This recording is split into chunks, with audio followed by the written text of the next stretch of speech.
So, I am going to talk about extracting gravitational wave signal from noise. And what is the problem here is that the gravitational waves are very weak, and even though the detectors have been made very sensitive, they are still deeply buried in the noise, and one must use mathematical techniques, statistical techniques in order to extract the signal from the noise. So, I am going to tell you all about that.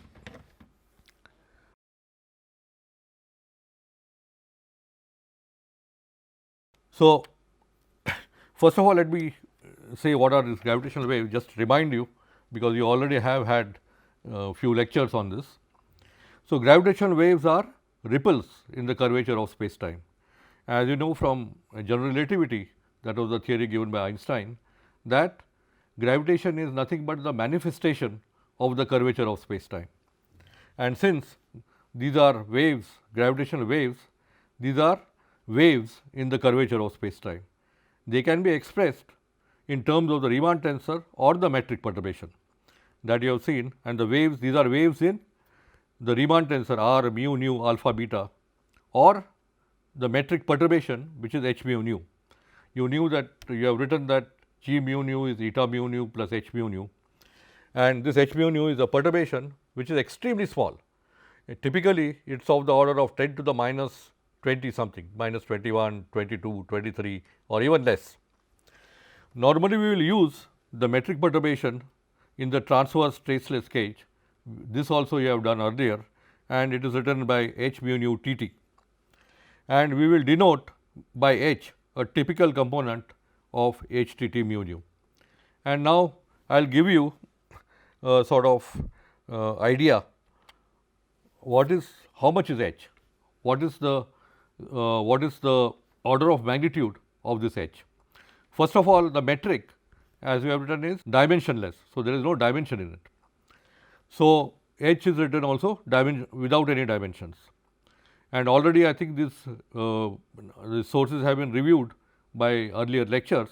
So, I will just give the values of h or the metric perturbation typically for different things, different sources. For example, the binary in spiral, if you take binaries of the order of the mass of the sun, whose masses are of the mass of the sun, then h is of the order of 10 to the minus 23 if the binary source is like 100 megaparsecs away from us. This is the typical distance at which such sources will occur.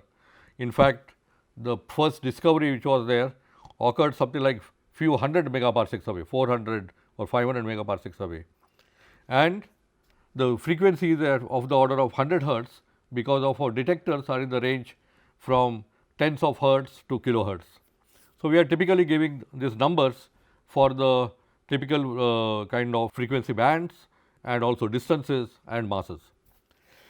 For the periodic source, like a spinning neutron star, h can be even less, something like of the order of 10 to the minus 25, where this I here is the moment of inertia of the typical neutron star, and this is, it is about 10 kilometers in radius, and the mass is of the order of the mass of the sun, then I is of the order of 10 to the 45 grams into centimeter square.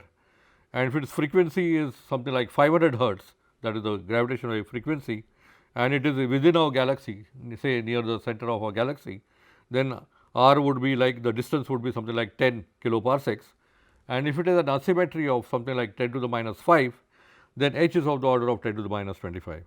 While for the stochastic background, which can arise because of unresolved sources, this h can be even less, of the order of 10 to the minus 26. Now, given this, we must now look at the sensitivities of the detectors. So, what are the sensitivities of the detectors? So, here is the sort of progression of how the detectors have improved, and you can see from LIGO 1, which is the initial LIGO, to enhanced LIGO, to advanced LIGO, and so on. And the bottommost curve, basically you see in purple, is the LIGO, is the curve for advanced LIGO. And what is plotted here is the square root of the power spectral density versus the frequency. Now, what is the square root of the power spectral density? I will come to. I will explain all this in my notes when I write down properly the notes and all that. I will say that. But this is basically the level of noise where with which the signal has to compete. And signal, as you saw, was 10 to the minus 23, 10 to the minus 25. Therefore, the signal is buried inside the noise. So, now I will go to the thing about the extracting the signals from noise. So, signals are buried deep inside the noise. So, signal processing is necessary for detecting, estimating the parameters of the signal. So, even for detecting, you have to say you have to actually do operations on the data, which is called filtering, and this is what the rearrangement of the data, as we say, and performing algebraic operations for data can reveal the signal. So, it is basically you are combining the data in certain ways in which the data shows you that there is a signal. So, that is called filtering the data. So, this is very necessary in the case of gravitational wave signals, because they are weak first of all, and they lie inside the noise in spite of the fact that the detectors are so sensitive. So, now I will show you an example of a filter. We have a signal which is, say, sinusoidal. It is just a perfect sine wave or a cosine wave. Okay. So, the data now is the signal plus the noise. So, when you add the noise to the signal like this, it is called additive noise, and we assume additive noise here because our signals are so weak. So, suppose our data is signal added to the noise, and then you can't see anything here. So, your signal is St, which is A naught is the constant, cos 2 pi f naught t. So, that is f naught is the frequency of the signal, A naught is the amplitude of the signal, and this St, the signal, is embedded in the noise. You can't see anything. You can't say that there is a signal in this noise. You can see the picture which is there, the diagram is there, and f naught is in fact 256 hertz, which I have written down here. Now, what is the filter for this? The best filter for this is in fact the Fourier transform. If you take Fourier transform this data, immediately the signal stands out. How? You can see it here. Best filter is the Fourier transform, and if I write x tilde of f, that is the Fourier transform of x of t into e to the 2 pi I f t dt, you integrate over the time from minus infinity to plus infinity. Ideally, of course, you do not have infinite data, you have some finite data, but we take this ideally, that is minus infinity to plus infinity. You calculate the Fourier transform, and the statistic, as it called, that is the measure of what you will compare with the rest of the data, that is the statistic, that is C of f. It is mod of x tilde of f. Okay. So, if you look at this and you plot this C of f versus f, then you can see that there are two big peaks here. These peaks are at minus 256 hertz and one at plus 256 hertz. And these peaks tell you that there was a signal, and because this was just a Fourier transform, it tells you that your signal was actually a sine wave. It was a monochromatic wave of frequency 256. So, your statistics not only tells you, if you put a threshold here, for example, just below the peaks, then you can say that you have detected a signal of a certain frequency, which is 256 hertz. So, the match, this is in fact a generalization of this is the match filter. This is an example of a match filter for a simple signal. So, what I am going to now talk about in this particular talk is, I am going to talk about the match filter. So, what is the match filter for the binary waveform and so on? It is because of the fact that it is only binary sources or compact binary events that have been detected so far. Most of them have been black holes and one neutron star binary. So, it makes sense for me to talk about how to do detection of a binary system. So, I will talk about match filtering and how to use the match filter in order to pull out the signal from the noise. So, that is the basic thing in this lectures which I am going to carry out. So, now just to give the statistical problem. So, what is detection?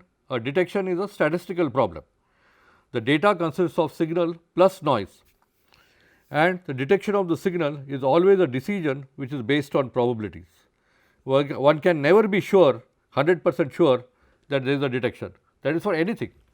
So, even when you say that something is there, okay, there is an object which is over there, you might say that, oh, 100% we have detected that object is there. It is not like that. That object may not be there, and you are making a statement of a very high probability. It may be that that object is there with a probability of 99.99999%, some one part in 10 to the 7 or 10 to the 8, it is not there. But there is, the probability is never 1 of detection. This is the point which I want to make.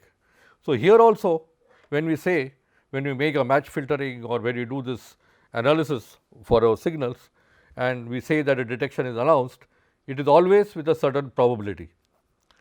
So, the goal of detection theory is this, that you assess the probability of detection, provide confidence limits, and often one must search within a family of signals. For example, I mean, if you take the compact binary systems for example, then there are masses. You can have these binary systems of any masses. They can range from a solar mass binary systems to maybe 50 solar mass binary systems or 100 solar mass binary systems. One may be 5 solar masses, another may be 30 solar masses. As it happened in our first detection which we saw in the discovery, there were 29, one particular black hole was of 29 solar masses, another black hole was of 36 solar masses. So, all these different, if you change the masses, the waveforms change. So, you have to search your signal in the data among a family of signals. So, one must, so anyway one has to in fact decide on what is the signal before actually proceeding with the analysis. So, this is what I want to say here. Now, I will go to do some preliminaries about detection theory and so on. What is a data segment and things like that.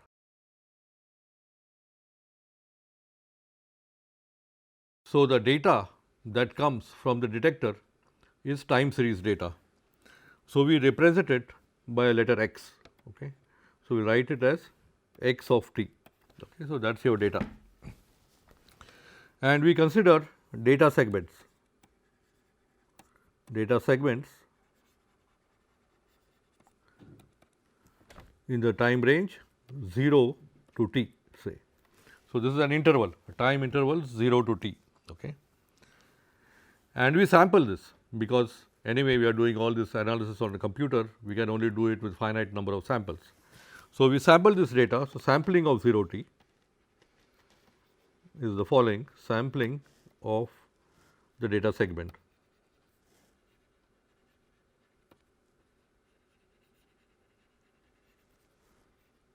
Zero t, and I will draw it as a line 0 to t, and I sample it like this. And I will take n samples, capital N number of samples. So, the first sample is I will call t 0 and the next t 1 and so on. Finally, here there is some t k, and this sample which is 1 before t is t n minus 1. Okay. So, that is the sample here. The next sample x of x at capital T in fact belongs to the next data segment, that will be t 0 of the next data segment. So, we do not take that into account, and the samples are denoted then by the letter x. So, it is x t naught, x t 1 and so on, x t 1, x t k and so on up to x t n minus 1. So, these are our samples of the data. Okay. And generally, unless called for some special cases, what we do is uniform sampling. So, uniform sampling, that means the time interval between each sample, the two adjacent samples is a constant. So, x t k or x k we write as x t k, so which is x of k delta,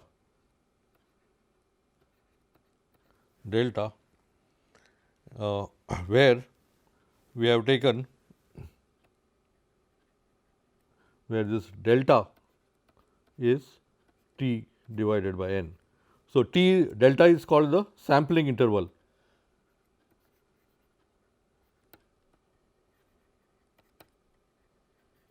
Sampling interval. So, this is how it goes, and so you take the sample at t k. So, t k is k times delta, and k goes from 0, 1 up to n minus 1. So, this is what it is there. So, you have a whole set of samples x k, n samples which go from 0 to n minus 1. So, one can in fact, it is convenient in fact to think of this x k, all these x k's as components of a vector. So, you think of x k as samples either of all these things as a vector, and which I will write here x bar, bar means a vector, x 0, x 1 and so on up to x n minus 1. So, x bar is an n dimensional vector and x's are the samples which in our case are real, but if you take Fourier transforms and all that. So, then in that case we will allow the each particular component to be complex. So, we will in general talk of C n or R n, instead of R n we will talk of C n. So, this is the thing, and the space of all data trains. So, you will be all sorts of possible realizations are possible for the data. So, the space which is there, the space of all data trains,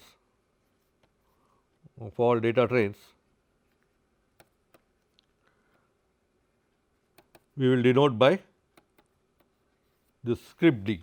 So, script d means the space of all data trains, and here we have x bar belongs to d. So, we say that x bar is belonging to d in this thing. Now, what is this x bar? X bar is in fact a random vector. Okay. So, because there is noise in the detector and the data is noisy. So, now the x bar in fact is a random variable, and so we have to do some statistics. Is a random variable because the data contains noise.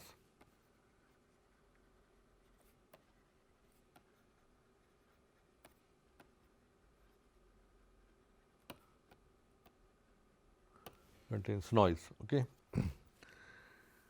And right, and so because it is a random variable, it has a certain probability distribution. So, we have two kinds of things which we consider. If the data is just noise, if the data contains just noise, that is x bar is we will write as n bar, n is noise, n stands for the n letter stands for noise, x bar is n bar, or it might contain a signal. Data contains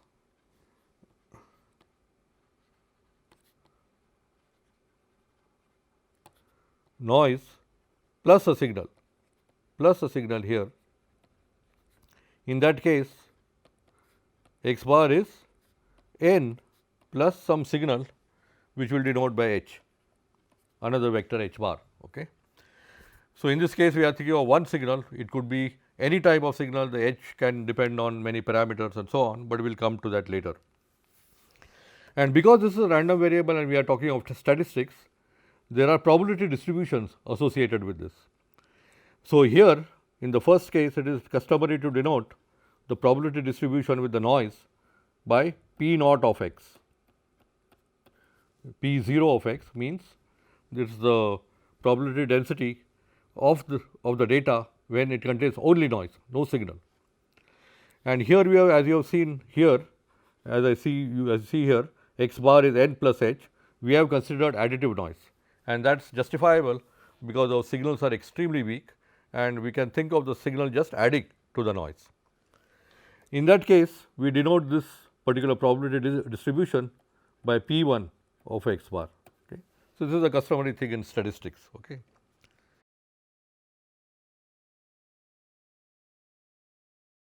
Okay. So, now let us talk of the statistical. Since this is a random variable, we can think of statistical properties of the noise. So, there are many things we have to learn about. One thing is I had plotted that square root of SH of f and so on. What is SH of f? That power spectral density of the noise and so on. So, that is the thing which I want to define, and also other things like significance of a detection and so on. So, statistical properties of the noise.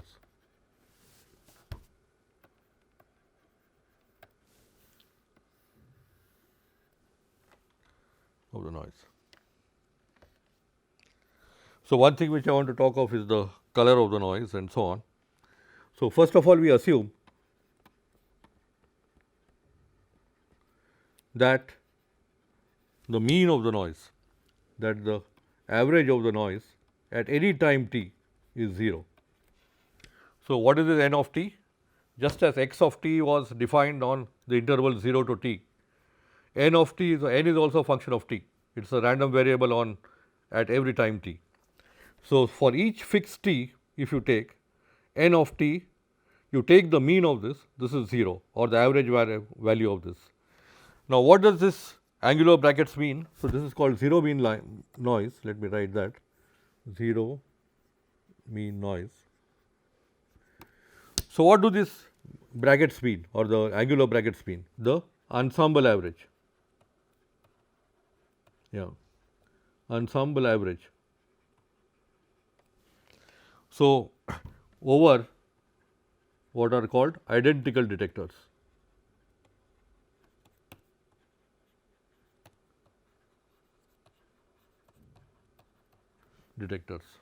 So, what you are doing is you are considering whole lot of detectors, an ensemble of detectors, large number of detectors which are identical.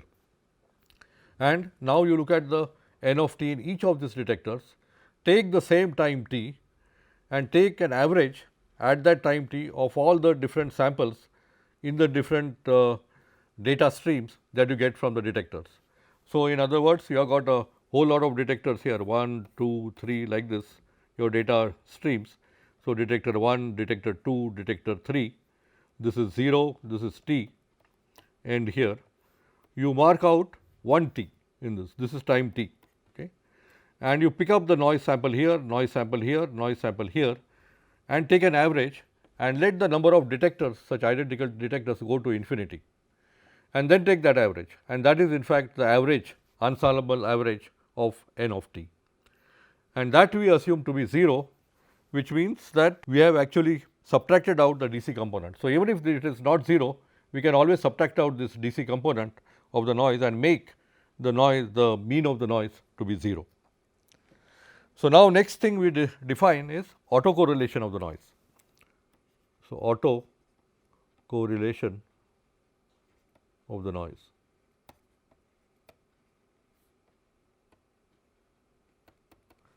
So, what is this? This is defined as the ensemble average of the product of n and t prime. Okay. So, this is like a covariance, this is just a covariance here, and which we denote by a function which is k of t prime. Okay. It is clearly symmetric and so on, and this is called the autocorrelation function. And we now further assume that our noise is stationary. Then in that case, this is in fact a function of t prime minus t or t minus t prime. Okay. So, the noise is stationary.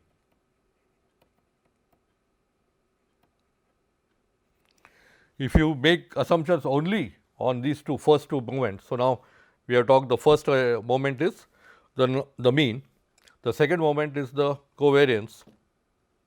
So, if you only make assumptions about this and say this is called wide sense stationary, which is more general than stationary noise, where you assume stationarity over all other moments also. So, this is generally denoted by wide sense stationary, or in short this is called WSS. Okay. Wide sense stationary.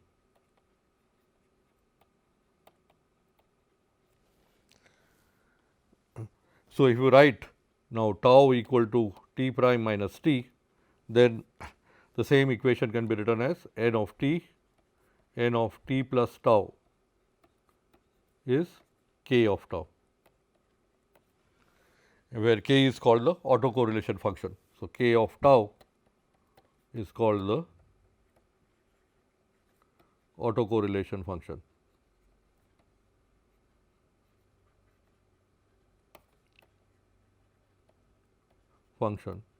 Of the noise.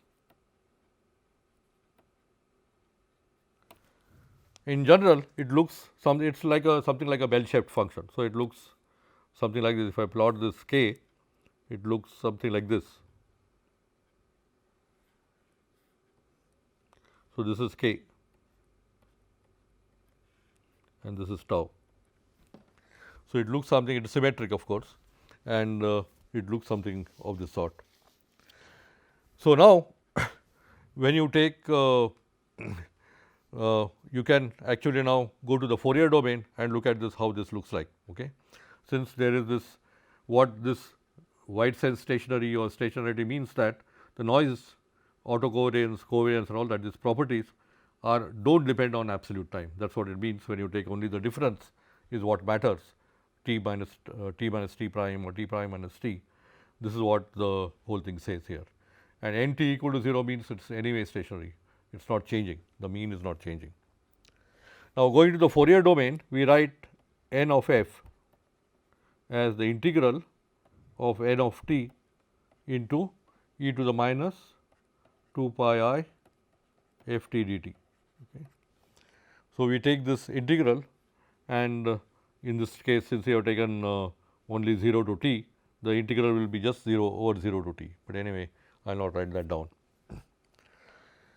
So, if you now take the average value of n of f and n star of f prime, because now n of f, n tilde of f is complex. As you can see, here is a e complex factor has come in, e to the minus 2 pi I f t. The n of f is complex number. So, this is a complex number here. So, now n of f, n star of f prime is in fact s of f delta f minus f prime. You can show this if you have a noise which is stationary. So, you can prove this by using all sorts of Fourier transforms, the inverse Fourier transforms and delta functions, and all that will tell you that you can do this kind of thing here. So, what I would like to say is that we have earlier I had talked about the data as samples and so on, that is good for computing and things like that. But when we are discussing the statistical properties, I will be continuously switching from the discrete domain to the continuous domain. So, it does not mean anything very much that the samples are so close, I mean in terms intuitively you can think of this as a continuous thing. So, whenever it is convenient to write integrals, I will write integrals in this thing. In general, all these integrals and so on can be converted to sums and so on when you are talking of samples and discretizing things. So, when you are in the discrete domain, you simply take discrete samples there.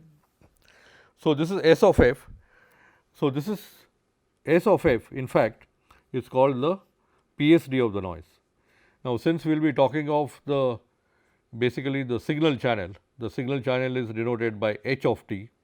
There is a h which is added, just put as a subscript of f. So, I will put this h here, because our data which we will be taking, the time series data, will be the data from the signal channel of the detector, and that channel is denoted by h of t channel. So, I will put a subscript h for this S of f. So, sh of f is in fact called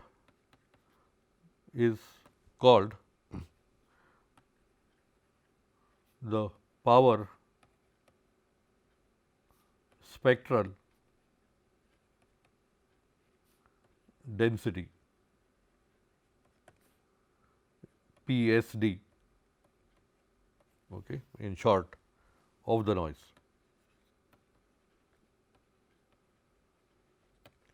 Remember that this sh of f had occurred in one of my plots which I showed there when I showed the noise curves. So, the noise curve showed square root of sh of f versus f, okay, for advanced LIGO, initial LIGO and so on. So, first thing we have defined here is this sh of f, and if sh of f is a constant. So, just to tell you that these are terms which are used here, the sh of f is a constant, then it is called white noise. This is called white noise. This is an idealization. No, noise is never white, because anyway any detector or something has a bandwidth.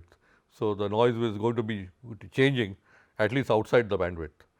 but approximately if it is flat, this curve SH of f is roughly flat, then you can think of this SH of f as white noise, at least in that band. Okay.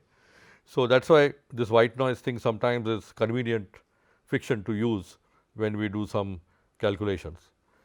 If the noise SH of f is not a constant, then that is called colored noise.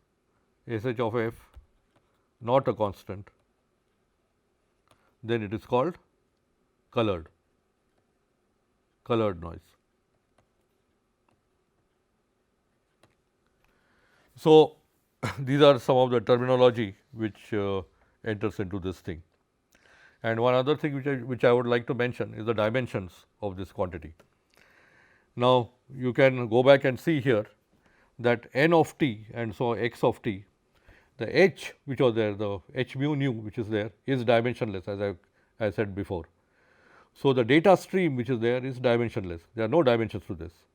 But when you take n of f, the Fourier transform, there is a time coming into it, there is a time there, and because the time comes into it, n of f has dimensions of time or Hertz inverse.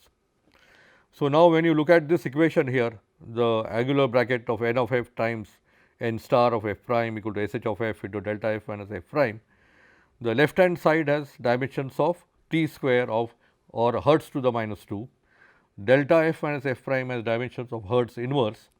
So, SHF has dimensions of Hertz inverse. So, dimensions of this is Hertz inverse if you are measuring your time in seconds. So, this is what I wanted to say about the color of the noise. Now, there is another property of the noise which is the probability distribution.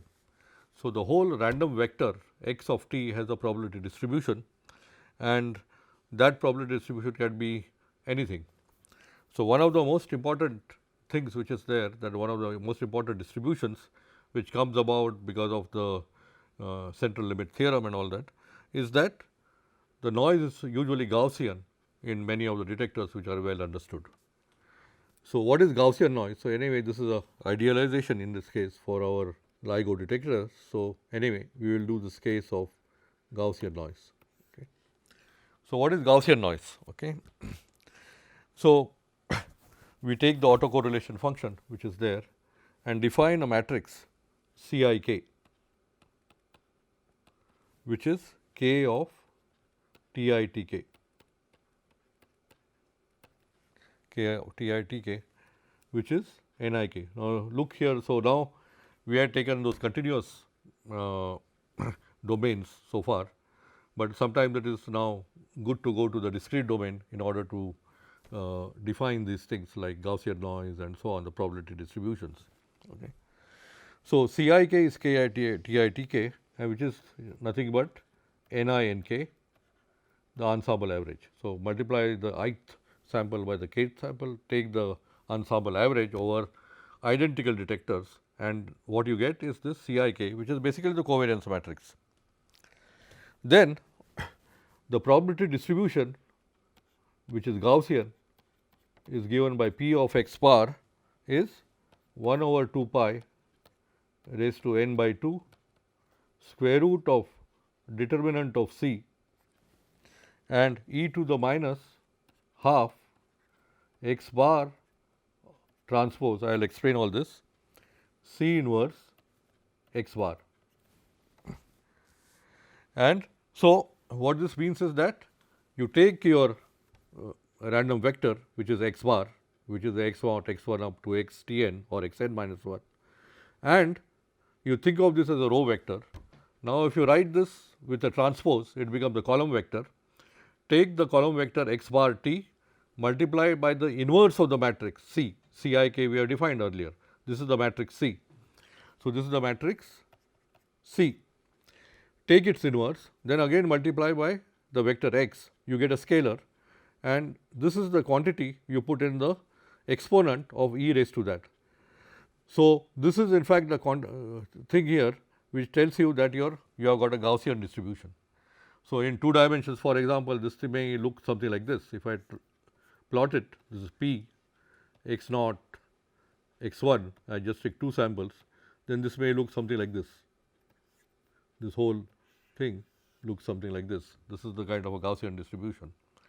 And the outside factor, the amplitude outside, which I have written down here, 1 by 2 pi raised to n by 2 and square root of determinant of C and all that, is the normalization factor, which makes the integral of p x dx. So, p x dn x, it is an n dimensional vector, is 1. So, the probability is all added up to 1 as it should, okay, in this thing. So, we could write in fact p x as this quantity into p x can be also written as a n, some amplitude or the constant factor into e to the minus half x bar t C inverse x bar. Okay. So, this is the kind of thing, and we can write this as a n and write it in terms of e to the minus half. C inverse can be written as a matrix which is the inverse of the matrix, say mu I k. Okay, we call this matrix mu I k. Then this is half mu I k x I x k.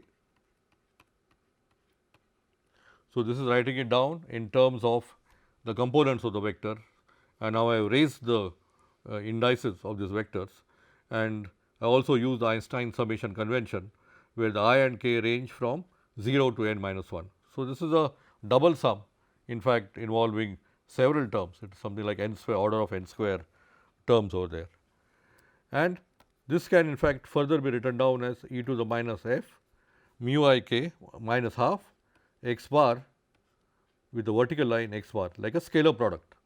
So, we can, so this motivates in fact a definition of a scalar product.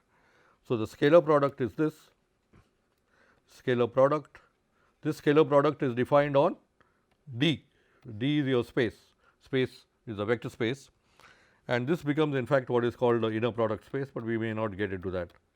X bar y bar, we define the inner product as mu I k x I x k x I y k. Okay. So, that is your scalar product over here, and in the continuous domain in fact this goes to minus infinity to infinity x tilde of f star y tilde of f, this is the Fourier domain, sh of f df. So, in the continuous domain, in the Fourier domain this goes to this, and if you go to make a continuous transformation to the continuous domain, it is just this kind of scalar product plus a complex conjugate, which will come here to make it real. So, this can be written many times, this sh of f is, because it is a real thing and so on, this sh of f can be turned on itself. That means, sh of minus f is sh of f and so on, then it is called the one sided PSD, and often it is written as this whole scalar product written as 4 times the real part of 0 to infinity x star of f y of f sh of f df. So, remember this kind of a scalar product which often occurs in gravitational wave data analysis. So, what has come down is it is weighted. So, it is basically like our usual Euclidean scalar product x dot y, x 1 y 1 plus x 2 y 2 plus x 3 y 3 and so on, but it is weighted by the factor 1 over the inverse of the power spectral density. Okay. So, wherever, so what this means is that the scalar product is weighted by those those components of the vectors are important where the noise is less. Where the noise is less, the sh of f is smaller, and those components are enhanced by this particular scalar product.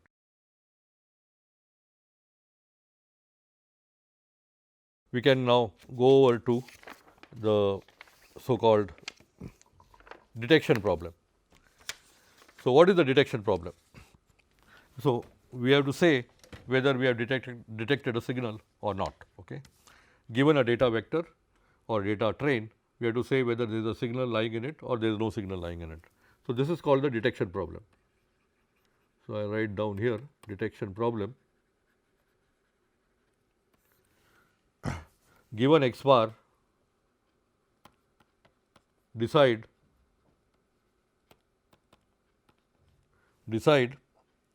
whether a signal is present or absent in the data segment, in fact, which you are taking in the data segment. So, first let us consider the case of a known signal, just one signal which is known and only one, okay, as opposed to having a family of signals, only one, and we will denote that signal by h bar. The h bar is the vector which is there. So, now this is called hypothesis testing. H naught is the hypothesis that signal is absent. Signal is absent from the data. So, then in that case x bar is just n bar, and the probability distribution which we had assigned to this is P naught of x bar. And then there is the hypothesis H 1 when there is signal is present in the data.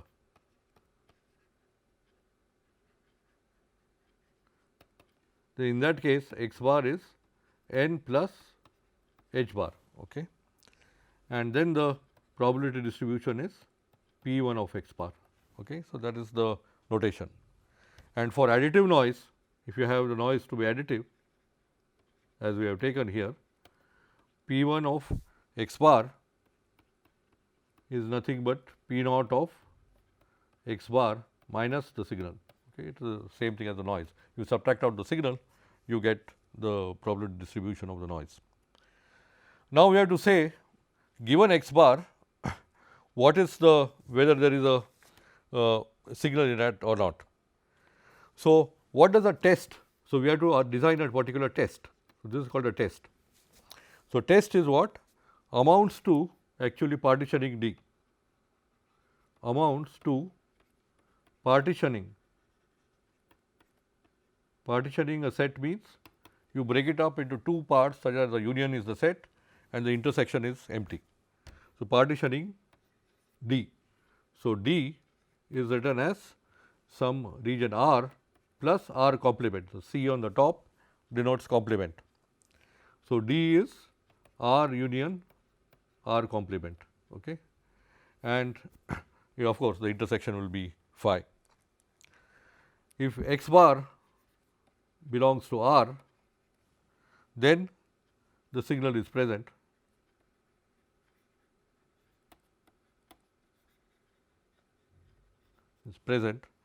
And if x bar belongs to R C or R complement, the signal is absent.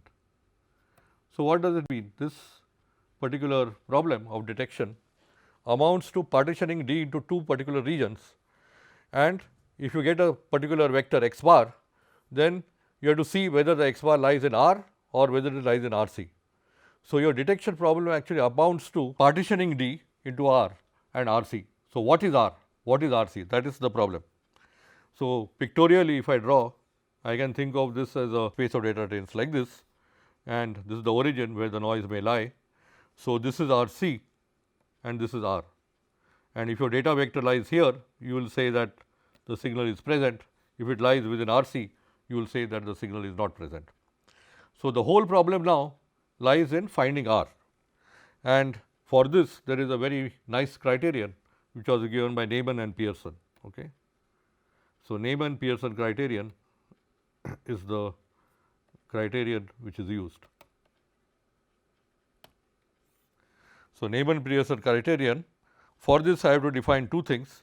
One is what is called the false alarm, PF of R, probability PF of R, which is the integral over R of P naught x bar dnx, okay. This is called the false alarm probability. This is the probability of saying there is a signal when there is no signal, in fact. So, that is a false thing that you get a trigger, say in your you think it is a signal, but it is really not a signal, it is just noise masquerading as a signal. So, what is this probability? That is called the false alarm, okay. So, saying there is a signal, there is signal when there isn't actually, when in fact there isn't.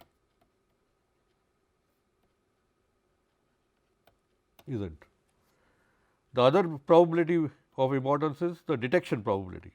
It is also over R, and but it is the integral of P1 x bar, dn x bar. So, it is an n dimensional integral over R.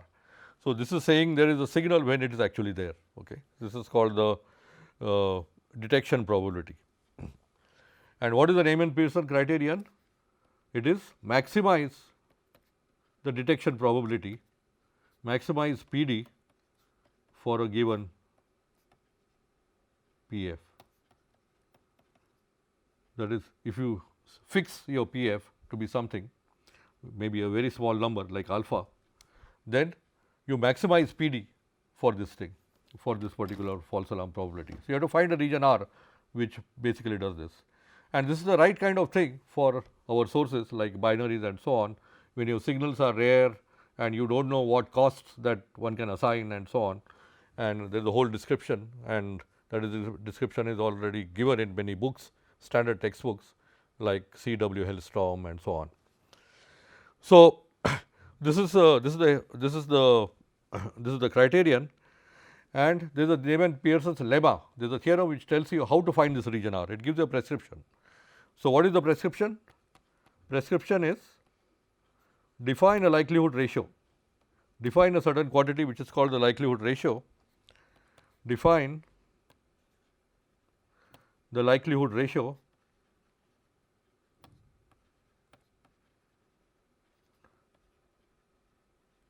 lambda x bar equal to P1 x bar over P naught x bar. Then just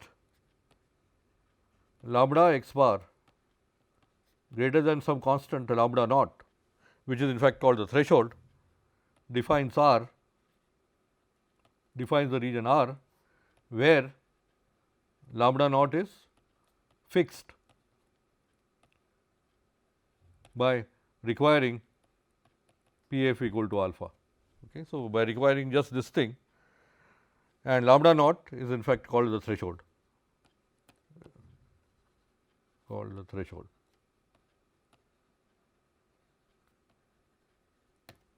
In fact, this surface which I have drawn here, this curve which I have drawn here, depicted here, is lambda x equal to lambda naught in fact over here.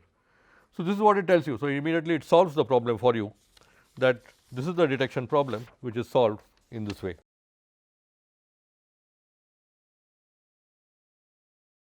So, let us do this for Gaussian noise. So, suppose your noise is Gaussian, then you, for Gaussian noise, this is some calculation one has to do, the likelihood ratio in fact can be replaced by just the correlation or the scalar product which is just equal to C of x bar equal to x h. It can be replaced by just this. This works just as good because lambda x is a monotonic function of C x. So, you can use any monotonic function of the likelihood ratio to decide whether the signal is present, and put a threshold on C. So, which may be eta or whatever you want to put on this thing.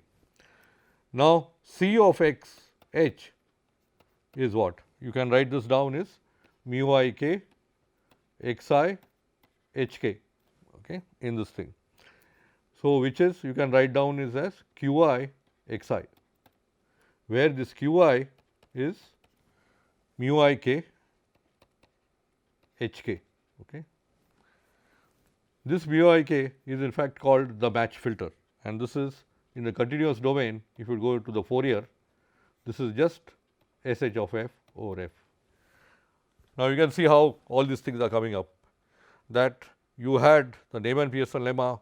It told you how to divide your space of data trains into those regions R and R complement, in which you can say that there is a signal present if x bar belongs to region R, otherwise it is absent. Okay. And that region is fixed by requiring that the detection probability is maximized for a given false alarm. That is guaranteed by the lemma. Okay. That is called the Neyman-Pearson lemma. And what this has told you is that if you take Gaussian noise, the lambda x is basically the correlation C of x bar, which is the scalar product of x bar with h, which can be written as mu I k times xi times h k, and where this q I is x I. So, you can write the mu I k h k as q I x I, and q I is mu I k h k, and which in the Fourier domain or in the continuous domain simply goes to this, and this is called in fact the match filter. So, this you write as q of f. You can put any constant outside, it does not depend on the constant. You can always normalize this particular filter. You can usually normalize it so that the filter scalar product of the filter with itself is 1. So, you can put a normalization and it does not really matter to this thing. I mean, you can multiply that, that is also a monadic function. So, lambda x is also monadic function of this particular function over here. So, this q of f is called the match filter.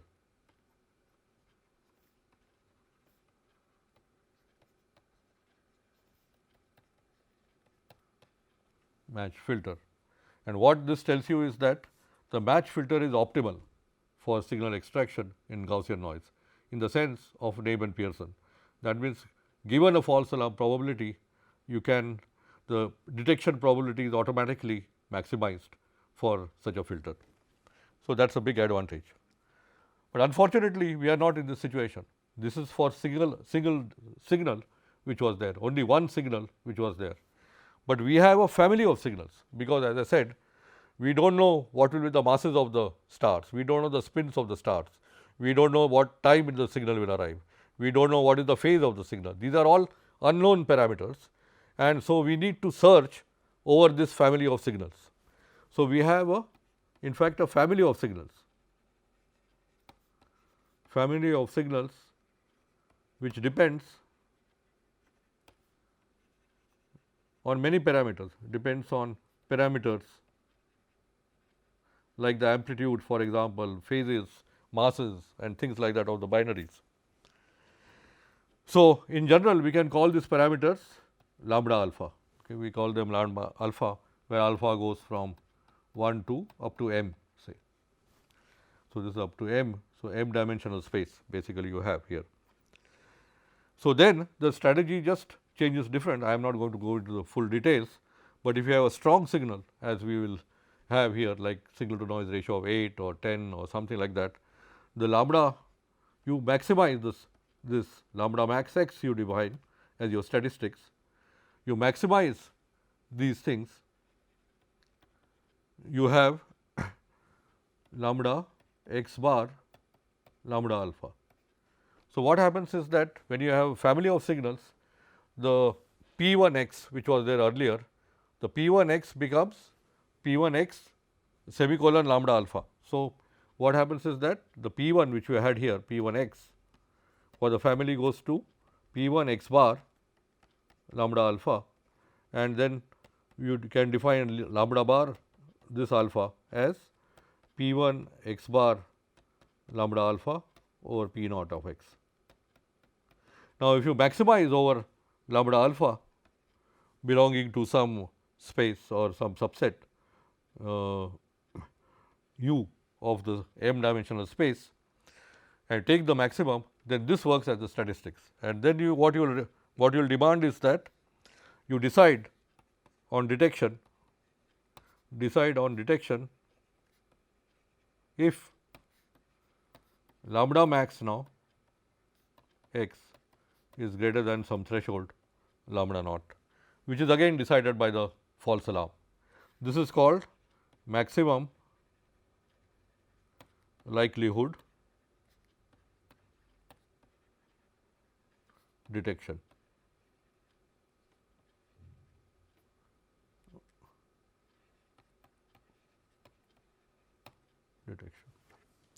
MLD in short, this is called MLD.